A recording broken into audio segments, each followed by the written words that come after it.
वहीं जातीय जनगणना की मांग को लेकर के बिहार का प्रतिनिधिमंडल भी आज प्रधानमंत्री मोदी से मुलाकात कर रहा है। प्रतिनिधिमंडल में 10 दलों के नेताओं का नाम है, जिसका नेतृत्व खुद बिहार के मुख्यमंत्री नीतीश कुमार करेंगे।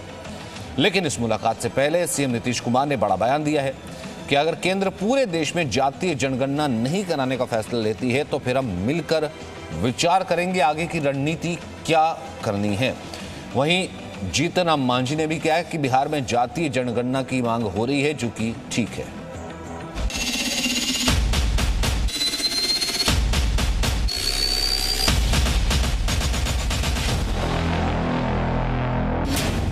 प्रधानमंत्री मोदी से मिलेंगे बिहार के 10 नेता। जातीय जनगणना कराने की मांग पर मुलाकात से पहले नीतीश कुमार का बड़ा बयान। बिहार के मुख्यमंत्री नीतीश कुमार के नेतृत्व में 10 दलों का प्रतिनिधिमंडल आज सुबह 11 बजे प्रधानमंत्री मोदी से मुलाकात करेगा। प्रतिनिधिमंडल प्रधानमंत्री के सामने भारत में जातीय जनगणना कराने की मांग रखेगा। 10 दलों के नेताओं के नाम तय किए जा चुके हैं, जिनका नेतृत्व मुख्यमंत्री नीतीश कुमार करेंगे। ये प्रधानमंत्री से समय मांगा हम लोगों ने, यही जो कास्ट बेस्ड सेंसस होना चाहिए, जाति आधारित जनगणना, तो इसी के लिए हम लोगों की मांग है और उसी के लिए अन्य पार्टी के लोग, सब लोगों की इच्छा वही थी, तो वही मिला करके सब लोग एक साथ उन्होंने समय दिया है। जो नाम भेजे गए हैं उसमें विधानमंडल के 10 दलों के नेताओं के नाम शामिल हैं। अभी ने कहा है कि वापस लौट के आएंगे तो बोलेंगे, वापस लौट के आने के बाद कांग्रेस से अजीत शर्मा, सीपीआई माले से महबूब आलम, सीपीएम से अजय कुमार, सीपीआई से सूर्यकांत पासवान, हिंदुस्तानी अवाम मोर्चा से जीतन राम मांझी, विकासशील इंसान पार्टी से मुकेश साहनी, एआईएमआईएम से अख्तरुल ईमान के नाम शामिल हैं और इन सभी की अगुवाई मुख्यमंत्री नीतीश कुमार करेंगे। इस मुलाकात से पहले आरजेडी और कांग्रेस ने अपनी मांग को साफ कर दिया है। नीतीश कुमार जी ने भी पत्र लिखा था, आदरणीय प्रधानमंत्री जी से समय मांगा था, लेकिन जब समय देने में विलंब हो रही थी तो नेता प्रतिपक्ष ने भी आदरणीय प्रधानमंत्री जी को पत्र लिखा था और दबाव बनाई थी, कहा था कि ये मुख्यमंत्री बिहार का अपमान है, जल्द से जल्द प्रधानमंत्री जी को समय देना चाहिए। आदरणीय प्रधानमंत्री जी इस मांग को गंभीरतापूर्वक विचार करके जातीय जनगणना कराने की मांग को सहमति देंगे। कांग्रेस हमेशा से यही चाहती है कि सामाजिक आर्थिक जातिगत जनगणना हो, जिससे कि पूरे देश में कौन सा क्लास कितना है, कौन सी जाति कितनी है, ये संपूर्ण रूप से विस्तृत रूप से जनगणना हो जाए। हालांकि जातीय जनगणना की मांग को लेकर आज प्रधानमंत्री मोदी से मिलने वाले प्रतिनिधिमंडल में बीजेपी भी शामिल है, लेकिन जातीय जनगणना की मांग को लेकर उसने अपने पत्ते नहीं खोले हैं। निश्चित रूप से बात होगी, मुलाकात होगी तो बिहार के विकास का मार्ग और प्रशस्त होगा। भले जातीय जनगणना पर बीजेपी ने अपने पत्ते अभी ना खोले हों, लेकिन नीतीश कुमार ने अपनी मंशा जाहिर कर दी है। अगर मान लीजिए कि पूरे देश के लिए ये निर्णय नहीं होता है जाति आधारित कास्ट बेस्ड सेंसस का, तो उसके बाद तो सोचा जाएगा। जब यहाँ पर भी विचार है तो हम लोग उसको किस प्रकार से कर रहे हैं, आपस में पूरी बातचीत करके कर सकते हैं, वो तो बात की चीज। यानी नीतीश कुमार की मांग पर फिलहाल बीजेपी को छोड़कर बाकी विपक्षी खेमा नीतीश के साथ खड़ा है। फैसला अब भारतीय जनता पार्टी को लेना है कि वो जातीय जनगणना कराना चाहती है या नहीं। ब्यूरो रिपोर्ट, जी मीडिया। रविंद्र इस वक्त हमारे साथ बने हुए हैं, साथ ही साथ तमाम गेस्ट का एक पैनल भी मौजूद है। रविंद्र, इसमें तो कोई शक नहीं है, जातीय जनगणना को लेकर के तमाम पार्टियां खुले तौर पर ये कहती आई हैं, बीजेपी के भीतर भी आवाज़ उठती आई है कि जातीय जनगणना होनी चाहिए। लेकिन फिलहाल तो कहीं ना कहीं नजर आ रहा है कि अगर उसकी कहीं ना कहीं अगुवाई करने की अगर बारी आती है तो उसकी अगुवाई नीतीश कुमार कहीं कर सकते हैं, और ये बहुत कम होता है कि आरजेडी जेडी दोनों एक मुद्दे पर जो है एक साथ हो जाए। कब मुलाकात होनी है और क्या इसका और मसौदा रहेगा? देखिए सचिन, 11 बजे साउथ ब्लॉक पीएमओ में इन सभी नेताओं की प्रधानमंत्री से बैठक है, लेकिन इसके पीछे की राजनीति देखिए, ये नीतीश कुमार की पहली बार नहीं मांग है। इसके पहले शरद यादव या फिर जेडीयू, समता पार्टी, ये लगातार ये मांग उठाते रही है, लालू यादव भी उठाते रहे, लेकिन सरकार ने सीधे तौर पर इसी मानसून सत्र में गृह राज्य मंत्री नित्यानंद राय, जो बिहार से ही आते हैं, उन्होंने लिखित जवाब में ये कहा था कि सरकार के पास कोई इरादा नहीं है, सरकार इस पर कोई विचार नहीं कर रही है जातीय जनगणना को लेकर 2021 में।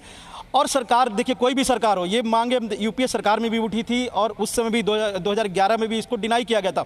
सरकार को डर है, कोई भी सरकार हो या किसी भी पार्टी की सरकार हो, उनको डर है कि जातीय जनगणना अगर होती है तो SC और ST कि हो सकता है कि जनसंख्या या बढ़ जाए या फिर घट जाए, लेकिन कोटा 49.5% है। ऐसे में हम SC ST के लेकर कोई बड़ा दाव नहीं कर सकते। कोई भी पार्टी, कोई भी सरकार SC और ST के जो मौजूदा संख्या है उसको घटाने को लेकर कोई भी जोखिम नहीं उठा सकती। उसके लिए सियासी सुसाइडल होगा और इसलिए इसको बार बार डिनाई किया जा रहा है। और जातीय जनगणना अगर होती है तो कास्ट वार एक तरह से जो पहले 90 के दशक में आपने देखा मंडल के समय, ये फिर से उभर कर आ सकती है, क्योंकि अभी एक मोटा आंकड़ा होता है हर राज्य में कि इस जाति के इतने लोग हैं, लेकिन एक पुख्ता हो जाएगा तो उस जात के लोग और डिमांड करेंगे और ये सरकार के लिए मुश्किल होगी, राज्यों में भी और केंद्र में भी।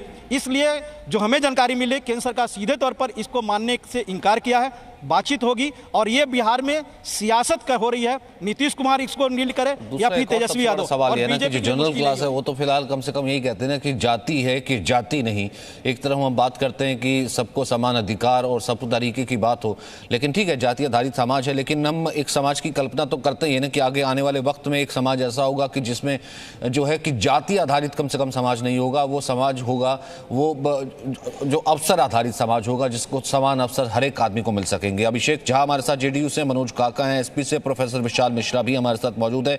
अभिषेक झा, इतने एडमेंट क्यों हैं आपकी पार्टी और जो तमाम प्रतिनिधिमंडल है कि नहीं जाति आधारित जनगणना ही होनी चाहिए? बेसिक सी बात समझने की जरूरत है। केंद्र की सरकार हो या प्रदेश की सरकार, कभी भी कोई भी योजना लाती है तो हम सब ने देखा है कि उसका लाभ लोगों को उनकी जाति के आधार पर और किस वर्ग में उनकी जाति आती है उसके आधार पर मिलता है।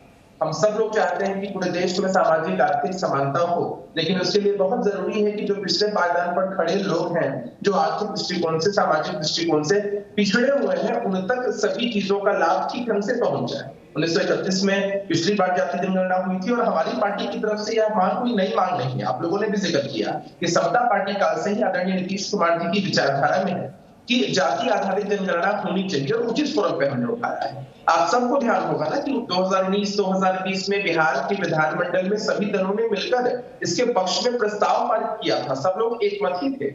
हमारी पार्टी के राष्ट्रीय अध्यक्ष माननीय ललन सिंह जी ने गृह मंत्री अमित शाह जी से मिलकर, सभी सांसदों ने मिलकर मेमोरेंडम भी सौंपा है। तो हमें लगता है कि इसमें कोई दिक्कत नहीं है। देखिए कई बार ऐसा होता है कि किसी खास जाति से आने वाले लोगों के मन में अविश्वास का भाव होता है कि हम और हमारी जाति के लोग, हमारे समुदाय के लोग इस तरह से पिछड़े हुए हैं और हमारी हकमारी हो गई है, हमें और सुविधाएं मिलनी चाहिए सरकार की तरफ से। तो एक बार अगर चीजें स्पष्ट हो जाएंगी तो फिर किसी के मन में भी अविश्वास का भाव नहीं रहेगा।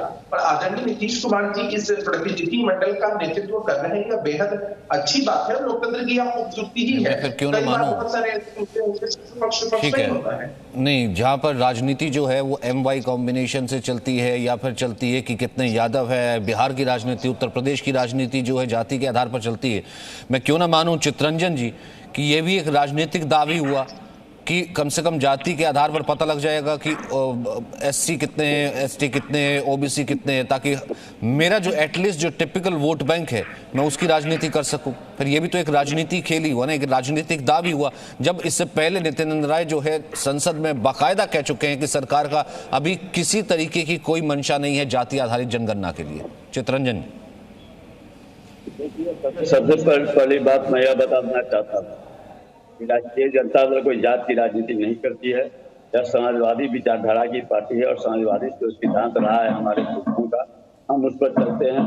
और यह गलत आरोप लगाया जाता है राजनीति के बारे में, और यह कोई पहली बार यह मांग नहीं हो रही है। 2010 में जब UPA की सरकार थी उस समय भी राष्ट्रीय जनता दल के राष्ट्रीय अध्यक्ष आदरणीय लालू प्रसाद जी ने पार्लियामेंट में सवाल को उठाया था। और 2011 में जो जनगणना हुई उसमें जातीय आधार पर भी जनगणना हुई थी। यह बात दूसरी है कि जब वह प्रकाशित हुआ उस समय NDA की सरकार बन गई और उसके बाद काफी डिमांड करने के बावजूद भी वह केंद्र की जो सरकार थी NDA की, नरेंद्र मोदी जी की, वह जो है जातीय जो जनगणना हुआ उसको प्रकाशित नहीं किया। लेकिन राजनाथ सिंह जब गृह मंत्री थे उन्होंने आश्वासन दिया था कि अगली बार जब जनगणना होगा तो निश्चित रूप से जातीय आधार पर जनगणना कराया जाएगा। राजनाथ सिंह ने खुद आश्वासन दिया। और जब 2021 में होने वाली बात थी, अब 2022 में होने जा रहा है, को राष्ट्रीय जनता दल को पुरजोर तरीके से उठाने का काम किया। बिहार विधानसभा से 2 बार सर्वसम्मति से प्रस्ताव पारित किया और उसके बाद बिहार विधानसभा में नेता प्रतिपक्ष तेजस्वी यादव जी के पहल पर मुख्यमंत्री जी ने समय मांगा प्रधानमंत्री जी से और माननीय प्रधानमंत्री जी ने आज समय दिया है और हम अपेक्षा करते हैं, उम्मीद करते हैं कि बिहार विधानसभा की जो भावना और विभिन्न राजनीतिक दलों की जो भावना है, प्रधानमंत्री जी उसका ख्याल करेंगे, उसका सम्मान करेंगे। और मनोज काका एक कमेंट आपका, फिर उसके बाद प्रोफेसर विशाल मिश्रा से इन तीनों कमेंट्स के ऊपर जवाब ले लूंगा। सचिन भाई, बहुत स्पष्ट है आपके जो साथी ने जो बात कहा कि जातिगत जनगणना को रोकना इसीलिए सरकार चाहती है, मौजूदा सरकार। बहुत स्पष्ट कहा उन्होंने अपने जो संवाद किया उसके प्रारंभिक दौर में कि वो डर रही है कि कहीं जो वंचित और दमित लोग हैं उनकी संख्या ज़्यादा है और उनको जो प्रतिनिधित्व तो सामाजिक रूप से, आर्थिक रूप से, राजनीतिक रूप से मिलना चाहिए वो कमोबेश नहीं है। उसका ज्वलंत उदाहरण है कि पूरे देश में आज 42 सेंट्रल यूनिवर्सिटी है और 42 सेंट्रल यूनिवर्सिटी में एक भी आप प्रोफेसर ओबीसी वर्ग का नहीं पाएंगे। आप कॉलेजियम में देख लीजिए जजों की संख्या कितना है एससी और ओबीसी के लोगों की। तो जो जातिगत, आपने एक बात और कही कि अवसर की बात होनी चाहिए, तो तब योग्यता की बात होनी चाहिए। तो डॉक्टर लोहिया ने कहा कि आप बिना अवसर दिए किसी की योग्यता कैसे परख सकते हो। तो समाजवादी पार्टी के राष्ट्रीय अध्यक्ष जी ने भी कहा कि जब 1931 में जनगणना हुई, जब हम गुलाम थे, तो आज के दौर में हमारी जनगणना हो जाए, क्योंकि किस वर्ग को, किस जाति का उसका हक के हकमारी न हो, उसको आर्थिक रूप से, सामाजिक रूप से, राजनीतिक रूप से जो उसका हक है उसको मिले। ये तो घर में भी, हमारे आपके परिवार में भी होता है कि जितने लोग होते हैं उस हिसाब से परिवार के संपत्ति का वितरण कर दिया जाता है। तो उसी हिसाब से देश में भी होना चाहिए कि जिस वर्ग, जिस जात की जनसंख्या ज्यादा है उनको उस हिसाब से प्रतिनिधित्व मिले समाज के सभी वर्गों में, आर्थिक रूप से, यही तो सरकार का कहना है ना कि वो कहेगी कि फिर आम लोगों के लिए फिर छूटा क्या, 49.5% की तो कैप पहले ही है। फिर उसके बाद अगर ये जनसंख्या खुदा खास्ता ज्यादा हो जाती है फिर आप कहेंगे कि नहीं इस आरक्षण को भी फिर आगे बढ़ा दीजिए। फिर तो इसका तो कोई अंत होगा ही नहीं ना। फिर एक तर्क तो ये भी उठता है ना, फिर मेरे जैसे का या फिर किसी और का, उसके लिए फिर क्या अवसर कहाँ रह जाएगा? फिर वो क्या कहेगा कि देखिए जो चीज आरक्षित है वो उसके पास चलेगी, फिर बाकियों के पास जो एक और बड़ी जो पॉपुलेशन है उसके पास फिर कौन सा अवसर है? डॉक्टर विशाल मिश्रा इसका जवाब दे दीजिए, फिर वापस आता हूं मैं। ठीक है, एक सेकंड में इसका जवाब ले लेता हूं जो आपने कहा। देखिए सचिन जी, यहाँ पर जो भी पैनलिस्ट बैठे हैं वो बार बार कह रहे हैं कि ताकि हम ये कर पाएं, देख पाएं कि कौन वंचित है, उसको वो सुविधा दे पाएं। आप बताइए सचिन जी, इनसे पूछिए कि पूरे भारतीय स्वतंत्रता आंदोलन के दौरान कितने समाज सुधारक हुए जिन्होंने जाति प्रथा को समाप्त करने के लिए आंदोलन किया। एक तरफ तो जाति प्रथा को समाप्त करने के लिए हमारे स्वतंत्रता संग्राम सेनानी, हमारे समाज सुधारक आगे आए, और दूसरी तरफ आज बैठकर अपनी स्वार्थपरक राजनीति के तहत पिंडोरा बॉक्स को दोबारा खोलकर उस वहीं पर वापस जाना चाहते हैं कि जातिगत जनगणना कराकर, कि ताकि जो है जातिगत, अरे भाई आपको विकास करना है, आपको लास्ट पायदान पर खड़े व्यक्ति तक सुविधाएं पहुंचानी है, आप होलिस्टिक समावेशी विकास की बात करिए, इंक्लूसिव विकास की बात करिए। जो संविधान प्रदत्त बातें कही गई हैं, आरक्षण हो या कोई भी बात हो, तो आप संविधान के दायरे में रहकर बात कीजिए।